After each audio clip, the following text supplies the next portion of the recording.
Hi there, everybody. My name is Kate, and welcome to my channel, Trinergy Awakens Naturally. So, I want to talk to you today about a fairly complicated subject. I find it hella complicated because everybody has mothers, and some of us have siblings that are women, or they identified as women at birth. And so, this is a discussion about very toxic, narcissistic, and evil type women. And whatever you would call that, demon related, etc., in terms of religion. I don't mean to couch anything in a religious conduit. I wish to make sure that I'm bringing forward the message of what very dark, dense, and evil behavior looks like, particularly through women. However, it doesn't matter to me what the construct is that anybody else is using to portray that in their mind. I'm talking about the densest, the darkest, and the most manipulative form of feminine energy living in a female body, that gets super masculine and super confused about itself and wants to go out and start pillaging and plundering, still in lineage that has been ancient patterns of this behavior through men, through women, through every life form. Apparently, this darkness resides. And I found that, studying Carl Jung, who talked about toxic mother and the fact that mother has to make her children dead because that's what she is inside of her in order to match her external reality to her internal reality. She has to make her children dead and have no needs as a human. And so let's start with that, because that's what I'm talking about, is that level of mother, as well as the woman that would not necessarily be a woman, a mother, but grows up under that and is an unfit human in terms of being motherly or mothering or giving any sage advice, from any kind of elder perspective, where we would expect a matron to come in a compassionate role. Let me give it from my perspective specifically, is that I'm hammering down hard at this time in my life with getting very clear and honest about what has happened to me in my life. I am not a victim any longer. However, I used to be victimized routinely, living in a situation that did not make sense to me. And so my mission in the world, if I reach one person, I reached me. That was definitely a beautiful thing for me. However, if I reach one other person to say, look, here's where things are really ugly and where they get convoluted and twisted, and when we're sweet and innocent, gullible and naive children who carry through that innocent, loving, I just want you to be happy, when we can take that forward into adulthood and we come from lineage like that. We have a mother, we have a sister, we have a cousin, we have siblings, or anything in our direct care, as we're growing up, or in our direct line of, who's going to be interfacing routinely with us, particularly those blood relationships, and we're light worker or some sort of starseed, etc., then we come into those, and when we grow up with that, and that is where we get kind of caught and trapped in those karmic loops of, just constantly being somehow fed to the sharks continuously. And yet that's not really what that can be. That must not be, because no one else, has a situation like this. Well, in my personal experience, no one else in my world did. The only people that I knew who were experiencing what we were experiencing were the people that I lived with. In terms of abuse from the man in my household, the stepdad that I actually grew up with was quite abusive, verbally, etc. However, he was a sideline. He was a side dish to the main dish. He was made the main dish. However, he was a whole side dish. The main dish were the women in my life who were very happy to allow men to do their dirty work for them, and to allow them to keep that depersonalization of a whole human being quite active within them, that they have no regard for the man, they have no regard for the child, they have no regard, period. This is just female energy that looks like a lot of stuff. However, it does not act like that, and so it can be quite confusing as a child, and then as an adult, watching all of that unfold. And for me personally, one of the things that I struggled with the most, when I was a kid, was that my mother at some point very early on, before I made it to kindergarten, I think she had started into a program of study that took her into human services, and she dealt with newborn babies routinely. And one of the things I found very distressing and very bizarre to me was that she would talk about the babies, and the babies of color, the black babies were, she likened them to monkeys. And she thought, especially preemies, that, children that were struggling to be alive, that they, were barely there, and clinging to life. And this is years and years and years ago, when preemies really didn't have a great shot. We didn't have the technology back then, but she had interface often enough with newborns and newborn preemies particularly, that she would come home and talk about them with such disregard, that she likened black babies to primates and monkeys and orangutans and stuff, and thought that was funny. And she would always kind of chirp and go, they're just so, and it creeped me out. It super duper creeped me out. As a child, I didn't really understand why. I just thought it's very wrong, because you don't talk about white babies or Asian babies or any other baby in a weird way, but you got a real thing about black people. And that I tossed off, as I grew up in the South, and a lot of people are very racist and still are in the South. So, I thought, well, okay, it's just because, it's just because. My grandfather was very happy to, voice his opinion about the N-word people. I'm not fond of not saying words as they are. However, I'm not looking to offend people. I'm looking to offend in the right direction if I'm going to, which is that I grew up in a culture where that was very common, and nobody put the brakes on that to say, excuse me, don't say that around my children.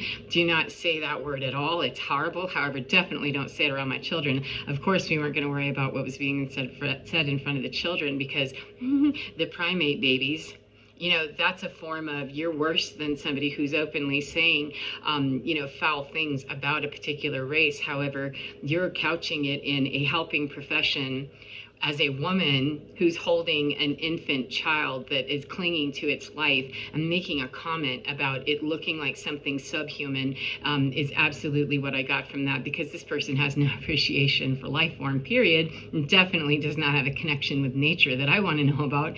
And it just really bothered me. But as a kid, I thought, okay, well, that's super creepy. And as a child, we're really going to need to suppress all those things that don't make sense, because the person that we would ask, is the one not making any sense. And how do I go and, even form up the question to ask a teacher or something?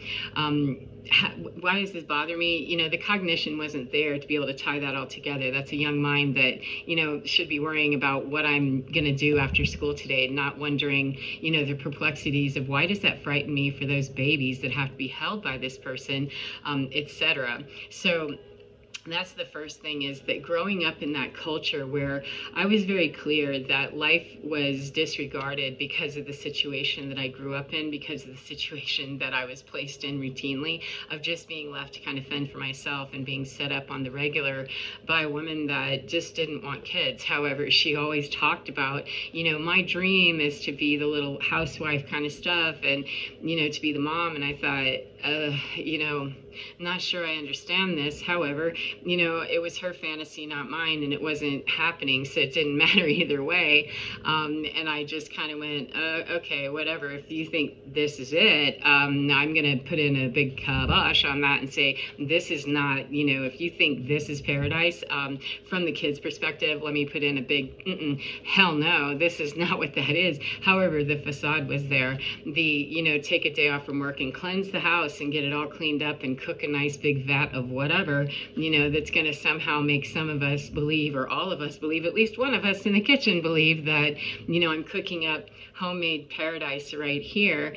And yet, for instance, I was living with constant struggles at school because I was very difficult to manage in terms of my behavior. A child on the autistic spectrum is going to be, and back then we just didn't have the tools and stuff to diagnose a child that was a girl. Not to mention, I wasn't on anybody's radar to be anything except a big old pain in the butt, which is how that was really put out there, was, well, she's just, and then fill in the blank. So it left me vulnerable in school to not understand what was going on. School that I grew up in up until ninth grade. I was absolutely terrorized on the regular with bullies, etc. And I was being bullied at home. So there was no way, who do I talk to about this? And the teachers were being bullied at school, honestly. So, who are we going to have this conversation with? And so, again, as a child, I'm being indoctrinated and marinated in that garbage. I don't even know to ask the question. I just know that there's lots of times when I feel very uncomfortable here. There is pornography in my home, not huge amounts. However, curious child is going to find it, of course. And that really wasn't tempered. It wasn't talked about. But more importantly, wasn't so much what was in my environment, was that extended family of the mother, direct lineage from mother, there was pornography everywhere, and I was allowed to hang out with that person all the time. And he was a direct threat to me later on in my life when he actually assaulted me. However, that was many years later.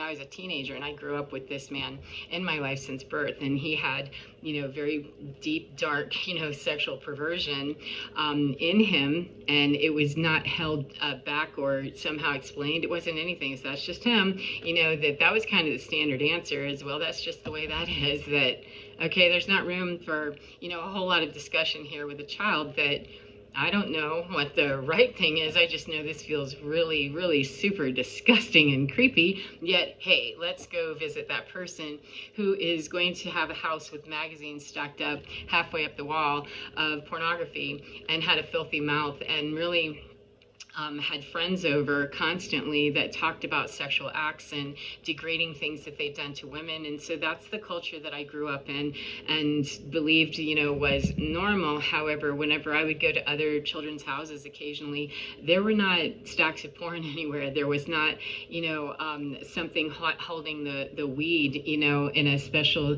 shrine up on a shelf somewhere. I didn't see any of that. Now, granted, I didn't go and visit a lot of friends' houses.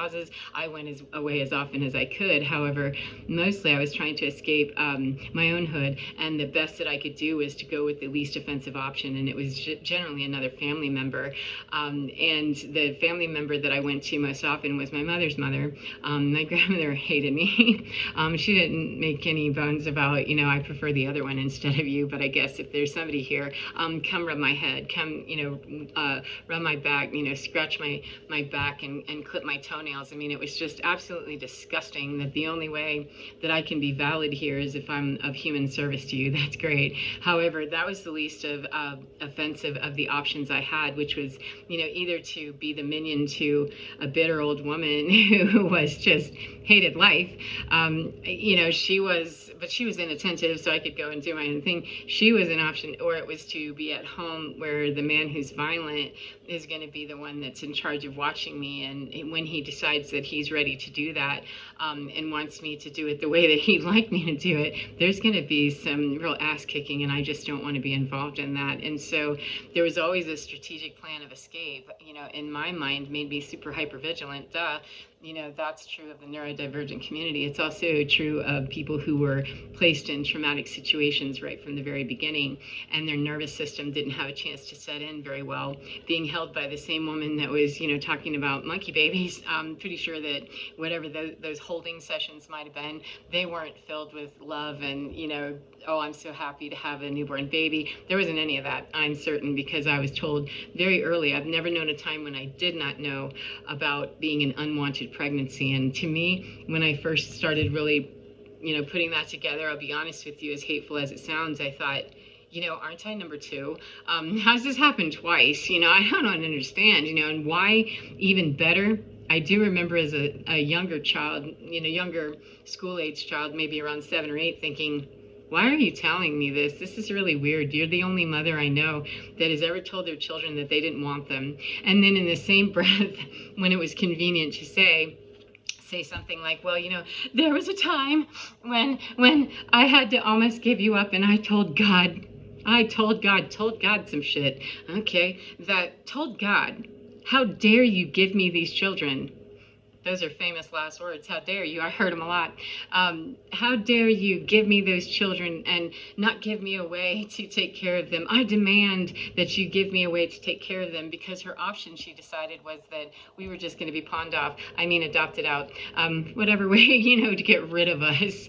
And that was the conversation that she demanded of God, that God get this straight so that I don't have to put them into, foster care or adoption or whatever. Just leave them on the corner. There wasn't a fire station agreement at that time. If there had been, I might have stood a chance to get away from this stuff very early.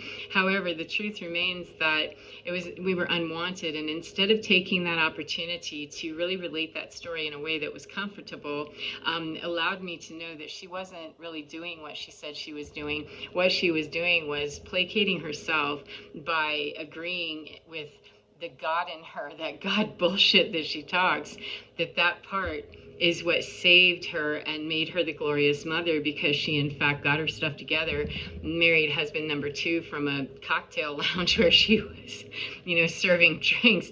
That's where we picked up husband number 2, and he became the patsy to her rising up, getting an education, and only minimal payment on getting to abuse the children a bit and getting to drink and mess around and fool around and whatever. But hey, that seems like a pretty decent thing, because we've just found our out with God, who we demanded that you find a way for me to do this. You gave me these children, then give me a way to take care of them. And then that became the wedge later, a very uncomfortable and sickening wedge, to be able to say, well, I didn't give you away. I wish you had, I wish you had. And I actually said that not too many years ago. And I said, what do you think would have happened if you had? Maybe it would have been better. Oh no, it couldn't have possibly been. And I thought, yeah, you're not too far from just being eliminated from my life, because you're assuming that because you made the executive decision to allow the children that you irresponsibly conceived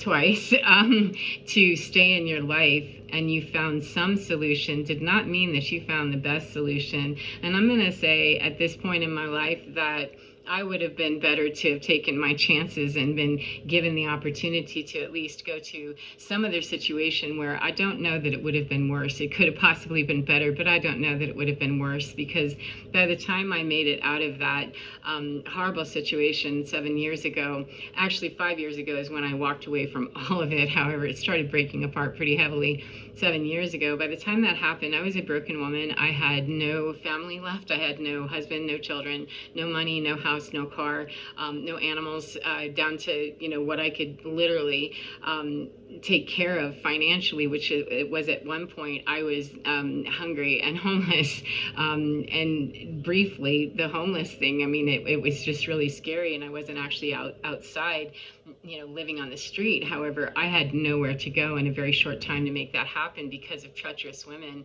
who were very happy, to pound down on me because I didn't want to conform with that, devilish stuff anymore. I didn't want to conform to, I'm not your primate baby. I'm not whatever you thought that was. And for as long as I didn't really understand what was on the line, I didn't understand, and I wasn't going to know. But my life was on the line. My children's lives are on the line. Everybody I knew, their life was on the line. And suddenly I was standing on the other side of that going, what the hell just happened here? How did this happen? And it caused me to have to go into a deep reflection of, this is not something new here.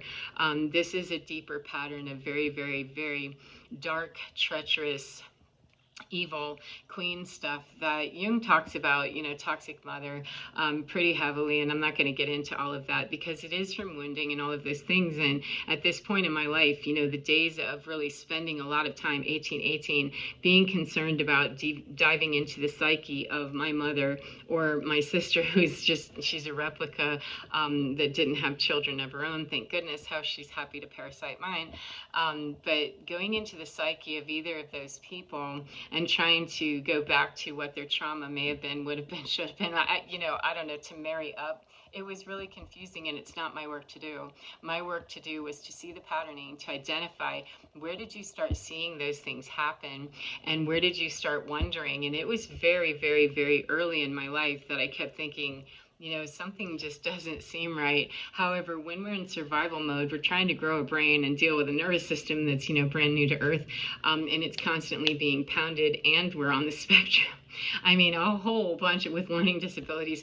There's got a whole lot going on. We're not going to really have a lot of time, to do much of anything except survive. And so it was picking through the absolute shock and horror and disgust of realizing that, oh, you haven't lost all of this right now for the first time. This began, pre-birth. This began, a parasitic journey that's generations, aeons deep, that is part of some spiritual work. However, I only want to address right now the human side of things, because that spiritual stuff is the caca that can come up and get in the way of understanding that I'm still a human, regardless of anything spiritual about me. I'm still a human, and I need to understand the human dynamics in order to work within the framework of what my spirituality can be. If I don't know how to deal with the subconscious programming of all that treacherous crap that's been put into me, and all of the placement of blame and shame and doubt and all of that that's been placed upon me by very, very, very prominent, figure in my life. The mother's a pretty, tight role for most of us. And when that is pumping in, you're unwanted, you're unneeded. Oh, but I did all this great stuff to save you. All of these mixed messages. I knew something wasn't right. However, being able to go back and look at where is the beginning of that, and understand that you were not wanted, you were told you're not wanted, and that every act that came up as a postulation of, hey, this must be why I'm great, right? Or everything that came out as an edict of, this was my commitment to my children, this was it right here, that also didn't make sense. And then going back and reviewing all of that with the divorce process was the beginning of all of this cracking apart, was that had been an undermining process that was in place since before I got here. This is a woman that, was vapid and looking for places to place her, desire, which was willing to go into area that I never was. However, I was treated as if I was the same thing. And the fact remains that we're not even close. And just because we're lineage doesn't mean 2121 that I agreed with the conversations that were happening, or that I had respect for the fact that a woman would need a man so badly that she would allow that person to come in and destroy her children's lives, while at the same time talking about primate babies and being highly disrespectful, letting cats, get killed or taken away, or, being irresponsible and they're run over, that kind of stuff, and just drop them off in the middle of nowhere because we don't want to be bothered with them anymore. There's a lot of disposable stuff, and by looking at that and realizing that I was disposable from the beginning, the only reason that I wasn't disposed of from the beginning is because that process couldn't be completed. However, baby number three did not make it out to be a part of my life because of that casual disregard for life, and it was always couched again as a heroic thing that, oh my God, I could have never had a child with that psychopathic monster, and that just never fit with me. I lived with him. I'm keen on who the dude was, but it didn't seem that you did much about that until it threatened you, directly, which was 10 or 11 years into my life, during those formative years when that shit mattered, significantly, that it did not change. Nothing in her world changed or made any significant movement unless it helped her. Otherwise, it didn't happen. So why in the 10th year? And those are the conversations I started to ask those questions. Why then, did you suddenly decide that this person was just too dangerous and too creepy and too weird and too, whatever? And it was based on an incident that she felt threatened her job, and literally threatened my job and my ability to take care of myself and my kids. She threw in, eventually into that conversation, like, yeah, you might want to throw that in as your primary reason for why you left 10 or 11 years after the fact. However, it still didn't float well because it sinks like a, big brick, a big, ignorant, obtuse brick. However, those conversations, having them, I'm glad I'm not part of that whole system anymore. However, I'm glad that I interviewed and asked some of those questions. I still had a whole lot more. However, I left before I could ask those or get much, information more than what I had. had, and I really didn't need any, because after leaving, just watching the patterns in my life and going back and reviewing as far back as I could remember, do I ever remember feeling a tender touch from my mother? Do I ever remember, being seen and validated in those eyeballs? And that's why Jung's work with, toxic and dark mother stuff really shocked me whenever the depersonalization and the child's got to be dead. That's why, is I don't remember ever seeing those eyes look at me and go, I'm so glad to see you. Not ever, not ever. We didn't embrace, we didn't hug, we didn't do any of that stuff. And yet there was a lot of coquettish body things with the man, or the flirting and all of that. And there was just a sexual obsession all the way through my lineage on the matriarch side. There was sexual distortion and weird stuff constantly. My grandmother that I spent all the time with, she had a foul mouth and used horrible language regarding the female body, and would say things that were just highly inappropriate. However, it was very specific sexual innuendo sometimes, and then actual sex act words that were describing something. I mean, just off the wall stuff that, okay, this is really gross. It's really ugly, and I didn't understand it, and okay, so I will just deal with it. But she was the least offensive out of, possibly getting my ass kicked. So I was left with, nothing good to pick from the last of the horrible choices. I mean, the last of the choices were horrible. That was all I had to choose from. And so, spending my whole life believing that my life needed to be dictated by taking the best out of the most horrible choices that were left over of the debris field once it's all done, every single time I got mauled or taken down. And so the violation of my personal space, my personal mind, my personal anything was known to me to be a shared experience, is that people can come into my room and do whatever they want to. They can take my stuff, the guy can hit me, this person can touch me, I can be bullied, my sister can, rage at me and threaten me and, do all this stuff and say crappy things to me. And yet we all form up into some stupid collection of something. By the time I got into high school and the dude's gone, now we're going to play family. Like, the woman has just made her way through and she's successful. She's been in her job now for, 10 or 15 years. And her mother has died. So she's liberated. Cool. This is awesome. And, whatever inheritance and all of that came out of there. Yeah. Okay. Well, that was a nice idea. I don't know whatever happened to that, but, or it got spent on something that she desired. However, anyway, there was a whole liberation of a spirit that, she thought that, hey, I'm free now. And it got sexually bizarre to watch that unfold, in my world as, old guys leaving and we're just, becoming more promiscuous. And yet we're attending a New Thought church and getting really involved in this. And I'm thinking,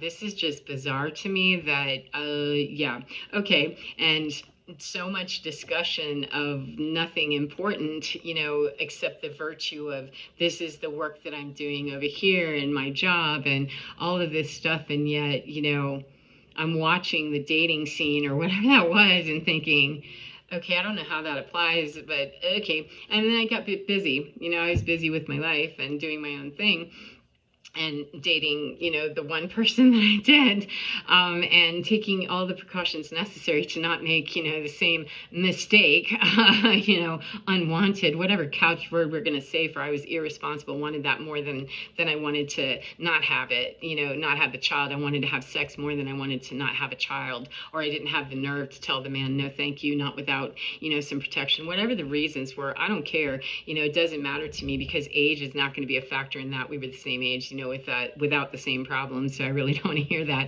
And I'm obviously fertile. So it wasn't that. So at any rate, though, the fact that I'm dating and doing my thing, getting involved in music and doing concerts and shows, and ultimately, that was what my degree was in performance, and having to stand beside a woman that you've had nothing really to do with me for as long as I've known you, and you suddenly want to suck up my dream because she was never given the chance, that I'm not going to be living your legacy for you of what you didn't achieve in your lifetime already. I'm sorry your mom hosed you out of a piano or, dance lessons or whatever the hell that might have been. However, I'm making my way here. I'm the one that made the audition. I'm the one that, actually practiced and danced and did all this stuff when people were laughing at me, making fun of me, 28.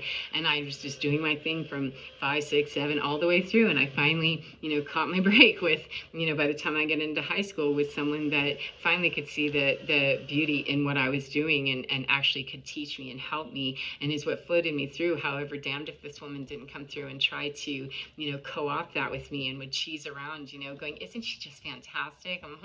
All this other stuff with that whole coquettish thing that, I know you're single and you're free and all that. However, God, this just grosses me out. And I remember one time my boyfriend and I were making out. That was kind of what we did. We're 17, 18 years old, and we were totally making out in my house, sitting at my kitchen table. And I remember being really, really uncomfortable and not understanding why, because my mother came peeking around the corner like she was hovering. I didn't realize she had been there for a while, but she was spying on us, and she was watching us. And I finally felt so uncomfortable. I mean, we were into the whole makeout thing. We were sitting at the table, so we were fully clothed, and we weren't like, all hands on exactly. However, we were definitely kissing, and an intimate moment that what happens when we're not here, because he has his own room at his house, and we just happen to be here because he's saying goodnight. So there's not going to be something you're going to catch us on. You've already verified you understand where I stand with that. I got it covered and butt out, but by the time I'm a junior or senior in high school, that was exactly what I was thinking in my mind. Is it's too late for you to pretend like you're a part of this process? Go away. What do you care? I'm out of your hair, and I'm doing something very wholesome with my life. You can, F off is kind of what I thought. But she came around the corner, and I thought, ew, that's gross. We stopped, and she goes, what are you guys doing? Or that looks really, it was just, it creeped me out. And my boyfriend at the time, we kind of talked about that later, and he said, what was up with your mom? I'm like, I don't know, but that was super weird, right? And we just kind of went on because we were 17, 18, 19, whatever. I was still in high school. He might have been in his first year of college. I don't remember.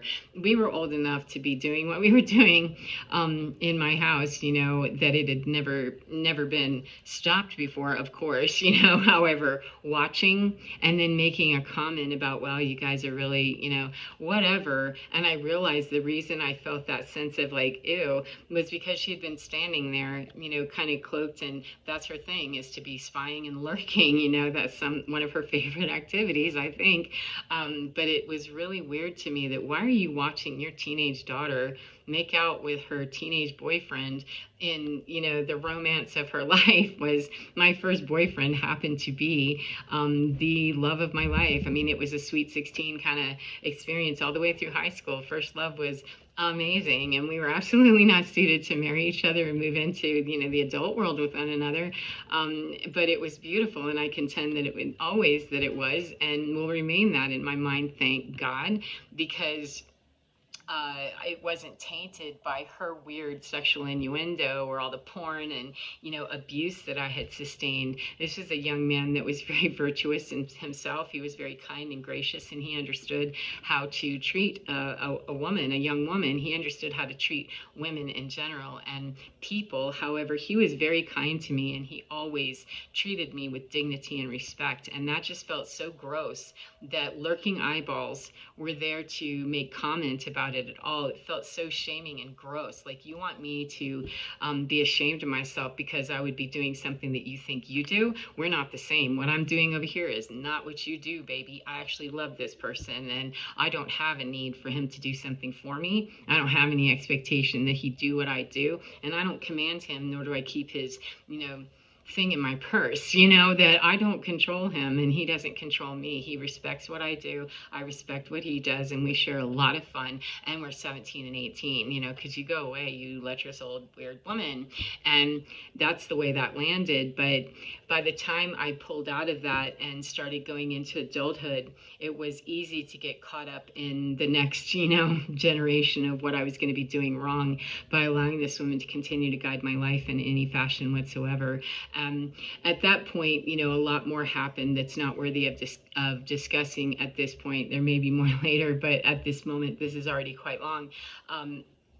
that the most significant thing that I could do in beginning to understand the pattern recognition of treacherous, nasty women and their children, that first of all, the mother is her own lineage of just yucky, and that is hers. Just because we, reportedly or purportedly share blood, does not mean that we share that lineage. That I don't carry that same trauma and garbage anymore. I'm breaking the pattern because I see that, and I'm not interested in being that, and I never was. But as long as it's going to tie me into believing that, well, I'm the daughter, or moms are always, not your mom, not your sister, not you. That is not that situation, and it wasn't healthy for any one of you. However, you're not vying for anybody else with your sweet self. You're not vying for anyone else to understand. You don't want to care, so don't. Then don't allow yourself to care anymore based on a false premise that this was a relationship that was healthy or good, or that wouldn't sacrifice you at some point whenever you started to break away. It absolutely turned into that.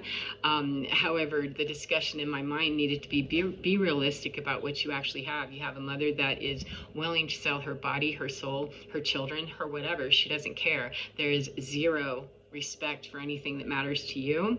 She's going to be happy to steal or connive or, canoodle, do whatever she got to do to make stuff miserable for you, because she does not care. As a matter of fact, there's a vengeance and a need, a drive to absolutely dead you, on every level, and anywhere that you're going to be able to shine and she can get a lick of that, she's going to do that, and then, punish you behind the scenes and act like you don't exist. As long as it's out in public where people can see me and I'm in my, beautiful new age role with you, then you can come and glorify me. And that's its own story of what, new age horseshit looks like when it's a treacherous evil queen from, however many dark ages did we go through with this same stinking story. Smells like, yeah, that will need to be a whole separate, thing. But that's what I grew up, was constantly looking at someone, parroting stuff that just wasn't true, parroting what the outside was saying Martha Stewart would look like if she did this, or, Betty Crocker, this is what it looked like if you did this. And yet, living with that's not what this is. Is she aware that that's not what this is? That seemed like a mystery, and the truth is it wasn't mystery. She knew exactly what it looked like, and that's why the facade management was so heavy. And for as long as it wasn't being spoken out, it wasn't that I didn't see it, it wasn't that I didn't notice, and it wasn't that I wasn't disgusted by the displays. It's that I had zero power as a child to elicit much of a change, because I was never allowed to. And don't question that. You don't have any questions. Get curious about nothing over my direction. I'll tell you what to do. That's a one-way street, and F you.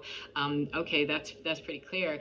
However, when we grow up in that and then we marry another duplicate of that, which is pretty common, Western psychology and Jung tells us that you're going to keep attracting that same pattern until you break that same pattern, and until you do not do that anymore, that you look around and see, how did I end up, marrying this situation? Where did I make those decisions, and why? That's a tedious process that takes time, and it takes a realistic therapist or a realistic person, whomever it is, a realistic process that's going to get very clear about the rage and the anger, the abandonment, the disgust, the shame, the trauma, the sexual innuendo, the power differentials, the emasculation of men. I mean, you name it, friend, it was all there.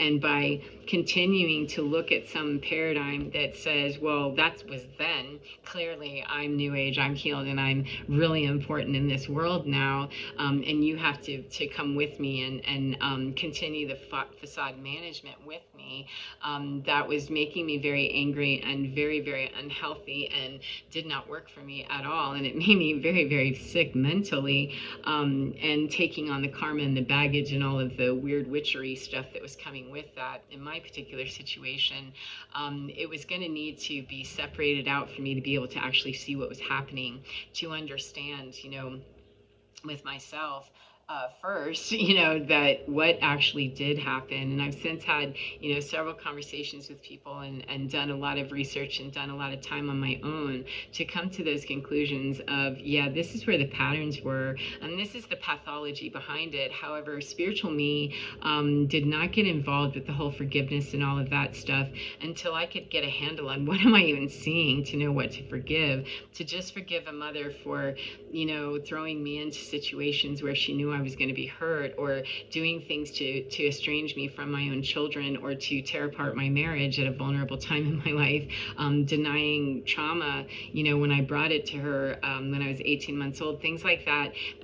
I'm not really going to realistically be able to forgive any of that, or to forgive the sister who's acting as the minion to that. I'm not going to be able to get, and I was not 38, 11, going to be able to get to that space without fully understanding what was I looking at, what was I seeing. And for as many years as I spent in therapy and in Western model community of psychiatry and psychology, not meaning to knock it, however, I never once heard about gaslighting. I never heard about toxic mother. I never heard about anything. Dysfunctional family was a pretty broad, loose term, and I want to go superpower on saying that dysfunctional family is one thing. However, toxic, I'm trying to cause you harm, and I enjoy watching you be in pain, and then need me to come and somehow, save you or look like I did, and then enjoy the goodie that you managed to get up out of the mud because I don't know how to do that on my own. I only do that through other people that I consume and toss them when I'm done, and I'm going to make a display, of very Jezebel behavior as I do, and then move into a new age spot of superiority over you. That was a lot, 39 of trying to make sense of things that there is no sense to be made of that until I could get into Western psychology enough to understand. Go right to Jung and get to those archetypes. Carolyn Mace, excellent. Get to those archetypes and see, not just looking for where's the problem in me. We teach a lot of times in mental health, we do teach, what's our accountability, and it's a good thing to teach. However, I was never given really the tools for, let's look at the accountability of these monstrous women that are in your life, and your early childhood became, because the narrative was fed to me that it was horrible dad number one, and then horrible dad number two, but I got out of that. We discussed and put the focus right where a toxic, very narcissistic and evil type woman would put it, which is on the man that they've emasculated, eaten up, screwed out of, their part of, any materiality once that all broke up. Give him what he wants is, a little bit of money right now up front, get gone, but I'm going to have the rest of that was solid that we built. Yeah, I'm taking that with me, and you can, commit suicide a few years later when it's all over with, which is what he did.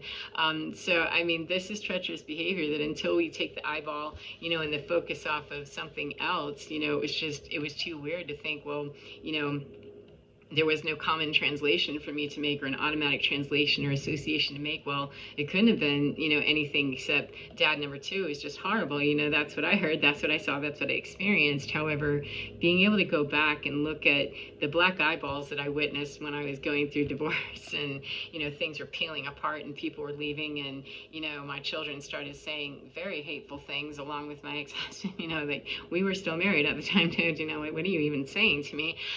The way that all broke apart and stuff forced me to have to look into very dead black eyeballs, that I was so shocked that the people that I had called family, when I looked at them a couple of times and saw just nothing, just absolute black eyeballs, that shocked me, and it slammed me into a different reality of, oh, this isn't really just about taking accountability for me or placing accountability with that dad.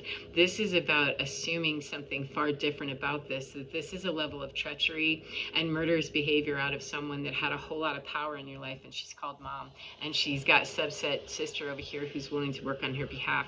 Even when you're still, adults, even now still as an adult, she's going to keep acting upon that, because this is a woman that's happy to pass the buck of do my dirty work. That's the way this works. And then, of course, the sister is going to send that through whatever channel she can send it through, which was my husband and my children at the time, and now, it's been completely destroyed. And unfortunately, the children of that, I pray for them and release them to that you're adults and you are old enough to know, now I've informed you, I've given you everything I can. However, that's the treachery, the devastation, and the absolute destruction that people can have in another person's life whenever they just wish to be doing the evil thing that they've been doing and they've not ever been called out on it.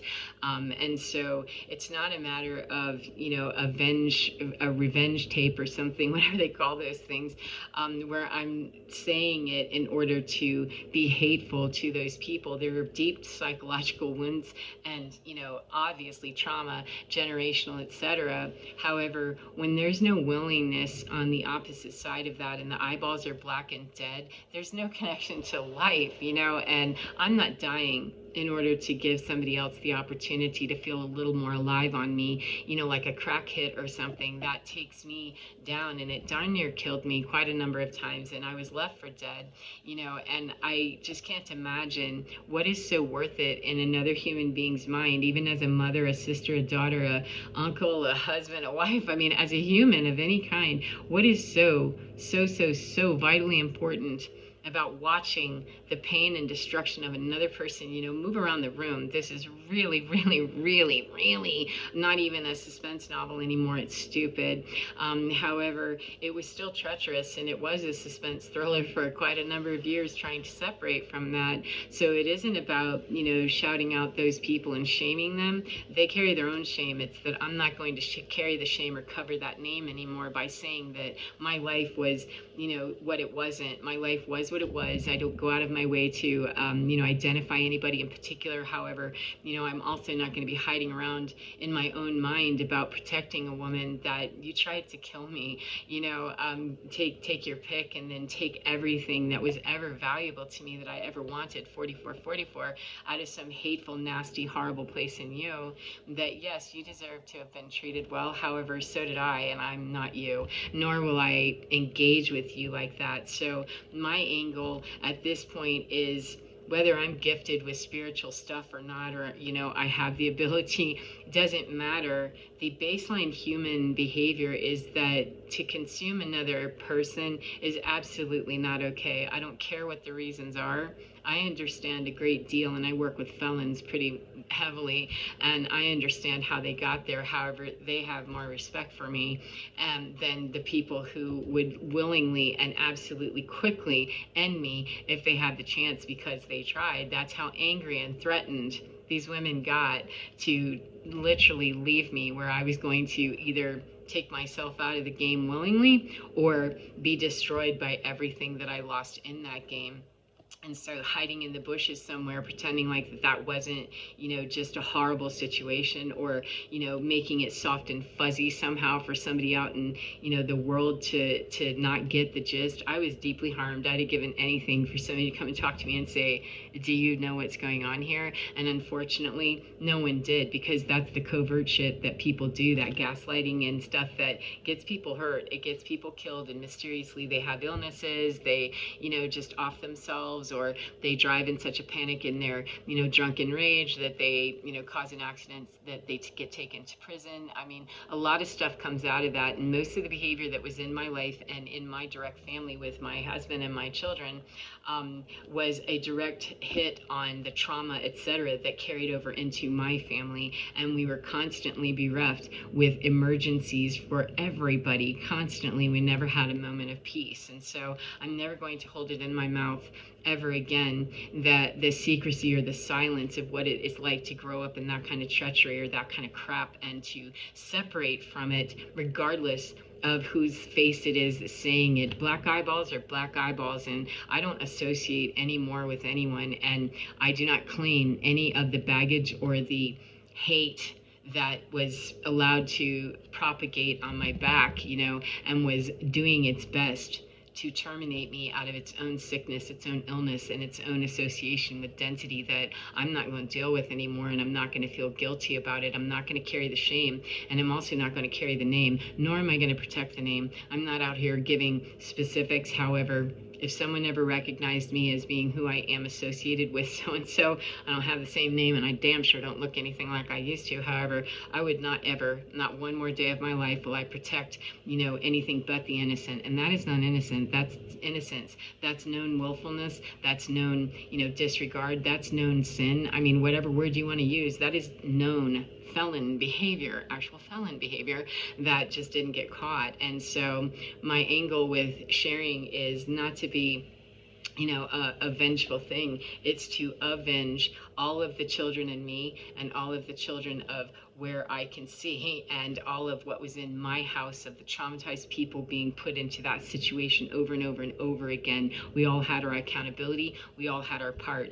And the elders of that were the ones that started that, and that includes my mother, my grandmother, etc. And as we continued to grow, only one of us wasn't growing in our evil queen stuff, because that wasn't what I was to begin with, and I will not carry anymore, and hope and pray that there's millions of others that follow suit with carrying the legacy of that kind of treachery. I refuse to, and I refuse to feel bad about myself because I don't feel shame on Mother's Day. So I hope that's helpful to you in some way, and I hope that you enjoy your day no matter what part of the day you're in. And remember to get within your skin, because you're divine. It is absolutely fine. And the more that we can separate from people who want to separate us from it, the more that we can cut that out, the more we can get to that place where we can heal, and where we can start to look at the very obvious things, that if that's a part of your world, it's a part of your world. And it can be, really, really frightening and so isolating, which is, excuse me, someone's bombing my phone with some bullshit